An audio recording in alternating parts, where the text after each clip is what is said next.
To get to my car, I had to travel past the mounds of dirt. And one day, as I was going to my car, I almost stepped, well, not stepped, I almost stumbled over a bug. It was the hugest, ugliest bug I'd ever seen. How many of you have ever seen a potato bug? You've seen a potato bug. This bug was twice as big and 4 times as ugly. He had 8 legs, 6 eyes, and little fluttering wings that looked like a little moth. I had never seen anything like it, and it was so intriguing. I went back to my apartment and got a Miracle Whip jar with the lid, and I went back to where I had seen him. And he was there, near the mound of dirt. And I tried to coax him into the jar, but with his hind quarters, they were very muscular, they tensed, and I could tell that he could spring to my throat quite easily. So I went and got a stick and coaxed him into the jar. Actually, I pushed him into the jar, and I heard a voice that said, "Let him go." But I followed my own ego. It was a special item. I had never seen anything like it before. So I secured the top and ran back to my 2nd floor apartment out to the balcony. I put him on the balcony. I had to lay it on the side because his girth was such it took up the entire circumference of the bottom of the jar.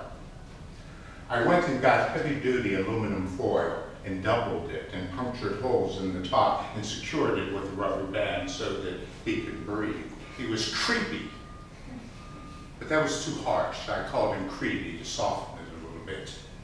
So Creepy could move and breathe.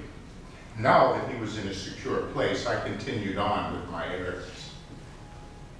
About 2 hours later, I went back, and I was going to take a picture of him and post it on the internet so that I could find out what kind of bug it was. But when I went to this jar, Creepy was gone. I looked all over the balcony. I even looked in the planting soil. No Creepy. I thought perhaps he had fallen over the balcony, so I looked over the banister. There was just flowing water underneath. So I figured if he had fallen into the water, he would be anywhere on the property. Then I discovered something that just sent a chill up my spine. The 2 hours that I had gone, I had left the balcony door open. Perhaps he had sought refuge in my apartment and sought out a dark corner because of the light. That was intriguing. I searched the entire apartment looking for him. I couldn't find him anywhere, and the sun was setting. Eventually, I went to bed. And before I went to sleep, I heard sound like moth wings. But I was too tired and it didn't bother me. And my eyes looked up at the ceiling, the open beam ceiling, and perhaps maybe he was there, but his wings were too small, his body was too big, he couldn't fly. I went to sleep. I felt a thud on my chest. And I opened my eyes, and there staring at me was 6 beady eyes. And I thought, bug off!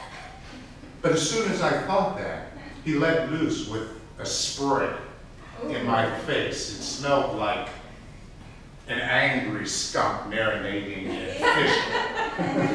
As soon as I inhaled, I was paralyzed. I couldn't move, I was stifled. Then I heard in a rough voice that said, "Release me!" And I looked down and it said, "Release me!" And I said, "Yeah, I will release you, but you gotta release me first. We can work this out." I went to sleep or passed out. The next morning, I was okay, but I heard a blaring sound coming from the TV, and when I looked, there was Godzilla on the TV. And there were animal crackers strewn all around the couch. And my collection of Insect World was strewn all over the floor, and it was turned to the centerfold of a butterfly. And in the corner, there was Creepy. He was singing, "Release me so that I can love again." And it touched my heart, and I had promised to release him. So I got the jar, put it down with the lid, and he turned, and it looked like he was going to pucker and squirt me again. So I said, "No lid, no lid." Put the lid away. Put him in the jar and took him back to where I found him, near the mound of dirt. And he crawled out of the jar and made his way to the unit where they were digging. And he was staggering and the light was blinding to him. And I looked, and there in the corner was another Creepy. It was a brighter iridescent color. She had, I guess it was his significant other, because she had on 4 pair of shoes, high heels. They were about ½ inch high. And you could tell that she was there and she was not going to bug out. And she was ready to do some low stepping. And she started clicking. And as soon as Creepy heard that noise, boy, his little wings started fluttering, he started staggering, and they made a beeline, well, a bug line to each other. And they started embracing and clicking and fluttering. And if I were a poet or a romantic, I would have sworn that before he furrowed into the earth, he winked 6 of his eyes at me and waved goodbye with his hind legs. I never found out what kind of bug Creepy was. I didn't take the picture, never got a chance to post it. But I did learn something because he whispered into her ear, and it just struck my heart. He said, "Ain't no mountain high enough and no river deep enough to keep me from stumbling to you."